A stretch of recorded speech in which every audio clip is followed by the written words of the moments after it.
welcome to the Diplomat. I'm your host, Kang Sanu. What country is located farthest from Korea? Any idea? It's Brazil, the land of samba, coffee, and soccer. With a total distance of 17,500 kilometers, it takes over 20 hours by airplane to reach Brasilia from Seoul. However, this geographic gap could never deter the two nations from establishing friendly diplomatic relations. Joining us today is Brazilian Ambassador to Korea, Luis Fernando Serra. Let's meet him to learn more about Korea's long-standing relations with Brazil, dating back to 1959.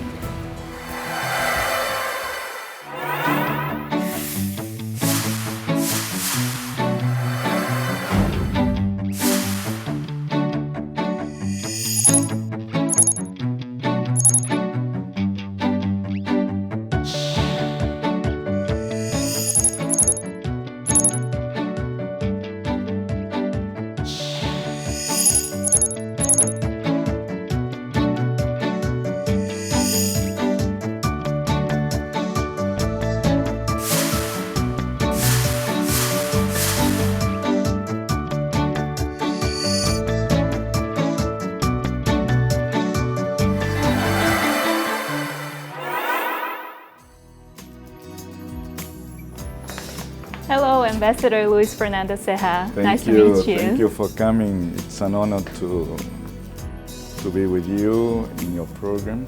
Thank you for joining us today. Thank you. Maybe we can, well, this is my office. What a view. Yes, Wow. From this angle you can see the palace, the hammocks. So you have a 360 degrees of great views at your office. Indeed. This is really inspiring. I saw one video clip that you personally introduced Gyeongbok Palace, and you even mentioned that you would love to take a part of it to Brazil if possible. Yes, this would be a dream. I was really impressed when I saw the Palace Gyeongbok for the first time, and it's really inspiring. Really inspiring. Here the hammocks, it's a big concentration of hammocks too. Yeah, so you have the tradition and modern society at the same time. Yes, your office, I see. Tradition, history, and modernity, everything together. Yep. From the same point of view. Right. So let's go downstairs. Let's go. Okay, all right.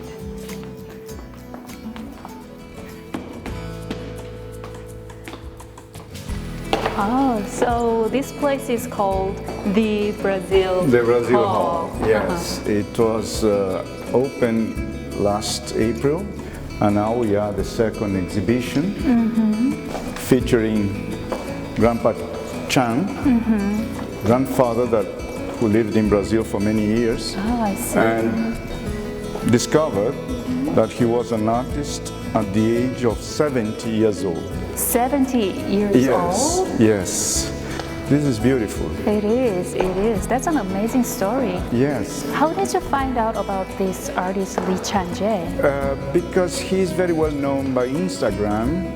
He has many viewers, more than 300,000. And he is someone that I was interested in showing because of his talent and because of his human story. He's, as I told you, a grandfather that used to communicate with his grandchildren by paintings. Ô, Chan, que prazer revê-lo. Tudo bom? I said, Grandpa Chan, it is a pleasure to meet you again. He speaks perfect Portuguese, so this is the way we understand each other. 안녕하세요. 선생님, 이번 전시회가 한국에서는 처음이신 걸로 알고 있는데요. 그렇죠. 한국도 특히 브라질 홀에서 이렇게 전시회 개인전이 여셔서 감회가 남다르실 것 같은데 어떠세요? 예, 제가 여기 온 지는 한 6개월 됐는데요.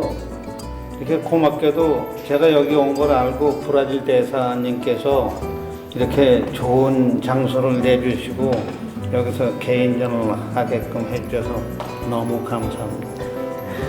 선생님 그림들 보니까 뭐 공룡, 풍경, 그리고 방탄소년단까지 주제가 굉장히 다양한데 주제 선택하실 때 어떻게 하세요?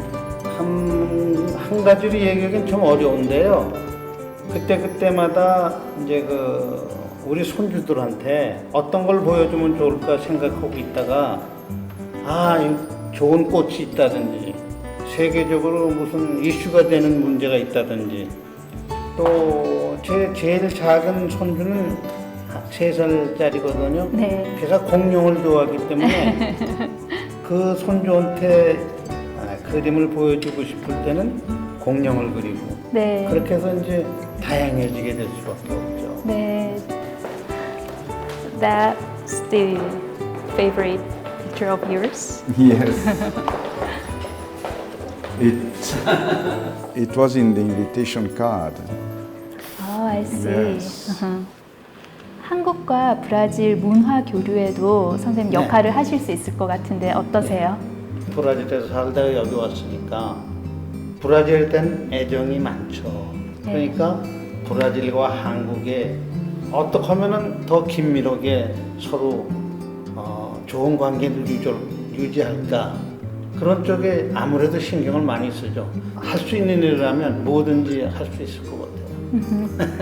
He wants to do whatever he could do to connect Brazil and Korea culturally. Oh yes, he's doing a lot. He's a bridge between Brazil and Korea.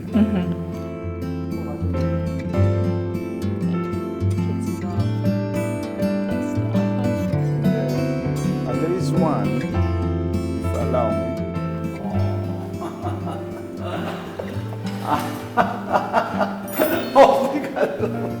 I'm saying, Grandpa Chan, congratulations for this display of art and love. Congratulations. 예. 축하드립니다.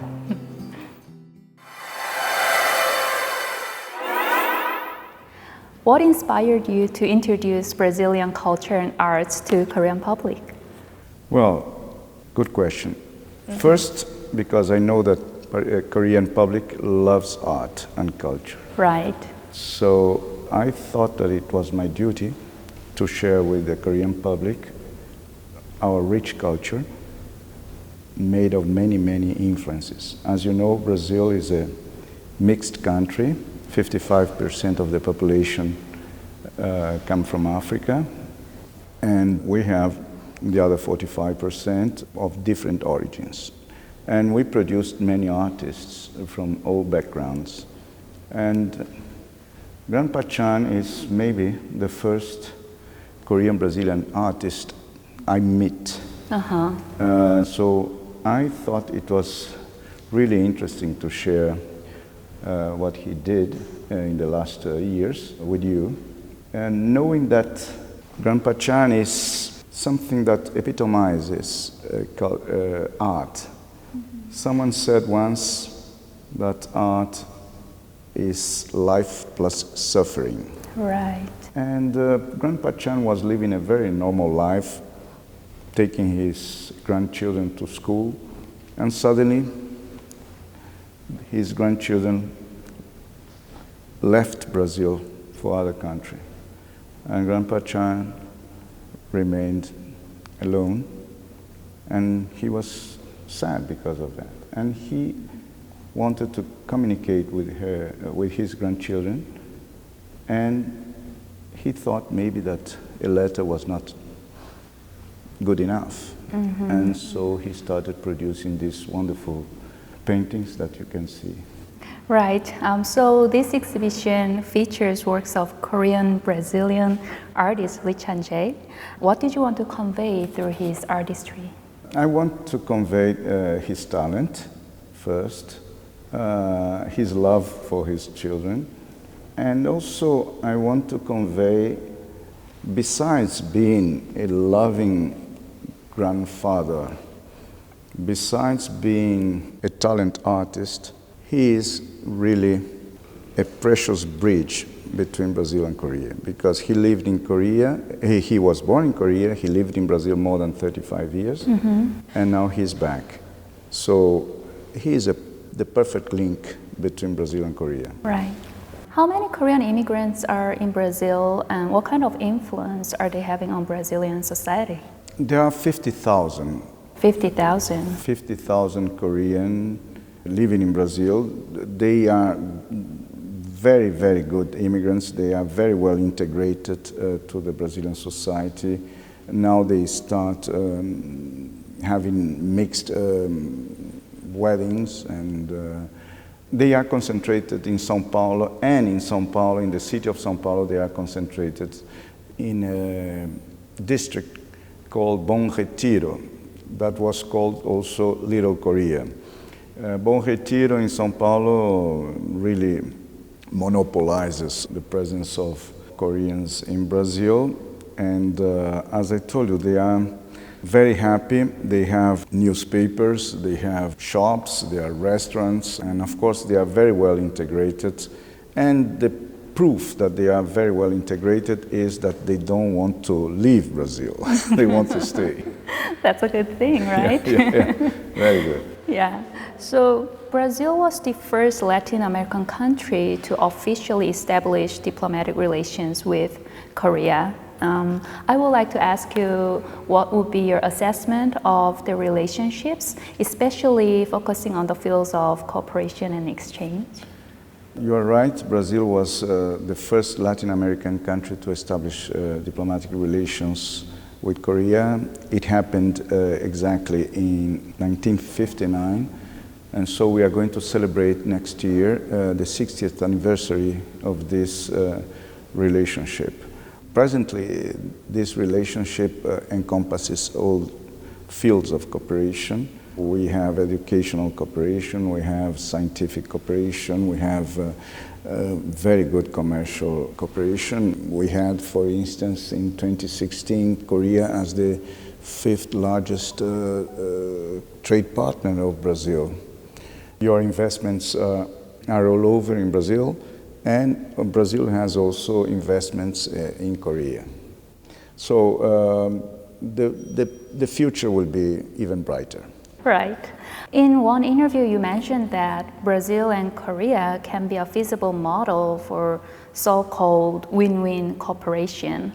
Can you elaborate further on this, please? I think that we have economies that are complementary, so we do what the other cannot do, and vice versa. And I think that in our cooperation, we can, for instance, go to Africa together, where we have a vast network of embassies, and work with Koreans in fields of, in sanitary fields, for instance, in order to take care of the health of many Africans that suffer from tropical diseases. We have good expertise in tropical diseases. We have this network of embassies, and Korea has a capital, has a human factor very well equipped for these missions. So, for instance, this would be a field to explore. But there are many others, and of course we are, for instance, working on a future trade agreement between our bloc, regional bloc called Mercosur and Korea, and the negotiations were launched last 25th May, and I think that this also will boost our trade and our cooperation. Right, right. What's the image of Korea and Korean among the Brazilians? Well, this is really interesting because in the past, Koreans were known in Brazil as being very hardworking people, but let's say we didn't know anything about Korean technology. And I always say that the progress of Korea can be measured by this fact. First, you export people to Brazil, and now you export technology. So there is a very good upgrading. Yeah, right. Now let's talk about something more personal. I heard that you have very special connection with Korea. Can you share that with us? Yes, this connection started many years ago in 1973 when an uncle, my father's brother, came to Korea as ambassador. And well, we were also very excited because it was his first post as ambassador.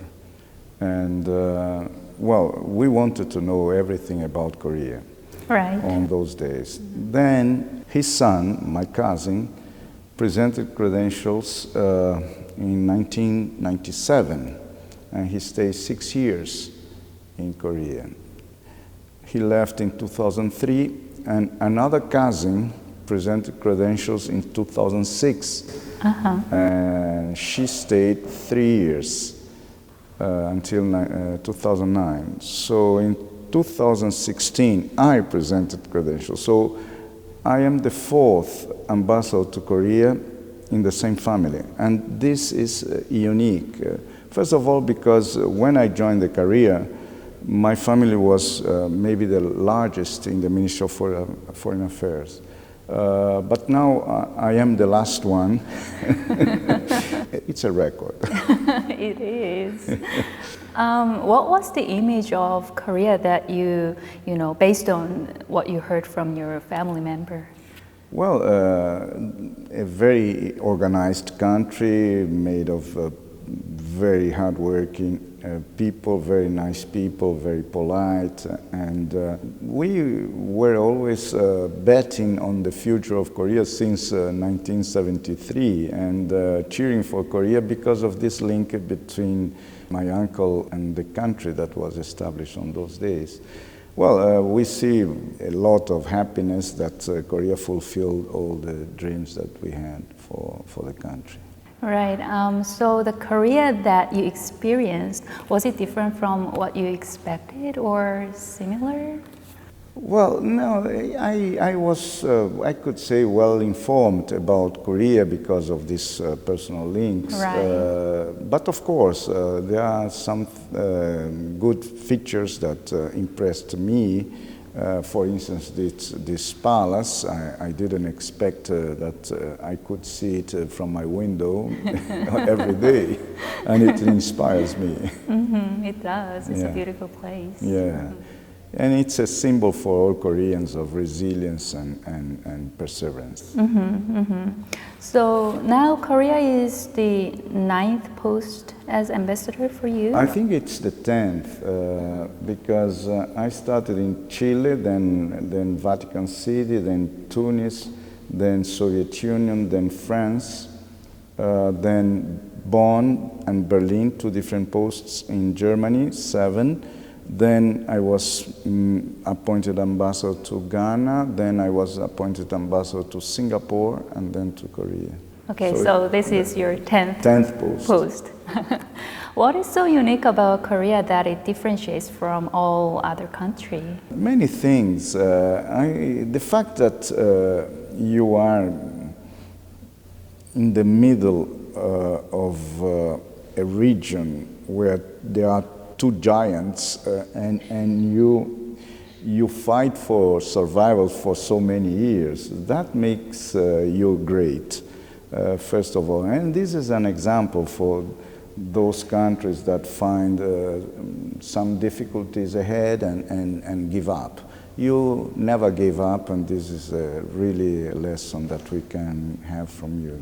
Right.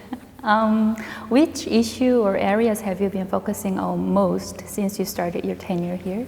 During my tenure, for instance, we had for the first time in 27 years the visit of a Minister of Foreign Affairs. We had also the visit of your Prime Minister to Brazil. We had the visit of the Minister of Trade and Industry of Brazil to Korea. We had the visit of the Minister of Agriculture in 2016. So in the last 2 years, we had the visit of 3 ministers, important ministers of Brazil, and we had the visit of your Prime Minister. So things politically are getting even better. And of course, we are focusing also in cultural cooperation, and this hall is something that I fought for many years, not, but many months at least. And it was finally opened to the public on 5th April. We are focusing on trade, of course. We have to do something very serious in order to recover our trade, because it depends a lot on commodities, and the commodities prices are not very high today. So we went down from $15 billion of trade in 2014 to 8.3 in 2016, the same in 2017, and this year we are going to do almost the same. So we have to find means and ways to revamp this trade. I see. And what else do you think needs to be done for Korea and Brazil to further strengthen their strong ties? We have to be more open to our products. Trade is a two-lane avenue, and so we don't want balance in our trade. We want more trade. And so this is the message that I always convey to my good friends of Korea. We can import more if Korea imports more, because and we have to add value to what Korea imports from Brazil. It means that it's much better for Korea and for Brazil if Korea, for instance, imports beef and pork instead of corn and soy meal. And if you add value in the products that you import from Brazil, you create jobs in Brazil for people that will import your computers, your TVs, your cars, and your electronic goods. Right, right. What kind of impression do you want to leave on Koreans as Brazilian ambassador? Well, it is always the best impression I have. It's a country that is in our imagination, in my family's imagination since the 70s, since the beginning of the 70s. And we are following all the steps that you have taken in order to be the 11th economy in the world. And Brazil also did some good job, and not as brilliant as yours, but we are the 8th largest economy in the world. So we can do a lot together, and we are doing a lot together because we have this passion for strengthening relations between the two countries. I see. Ambassador, I think that's it for today's interview. And thank you so much for being with us today. It was a pleasure, an honor to be with you here.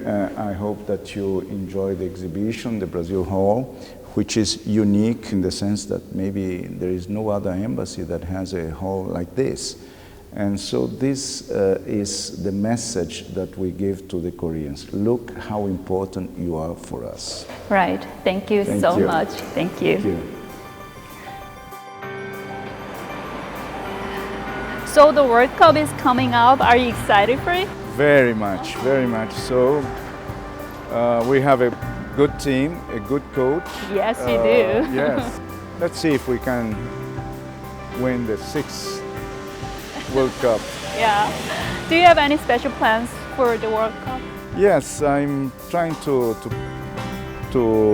set up a big screen at my place in order to invite some Brazilian fans that live in Seoul.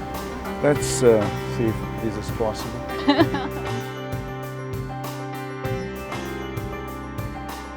Diplomats are builders of bridges of trust. And well, my ambition is to be one good builder and to live up to the situation and to the challenges that we face in this world.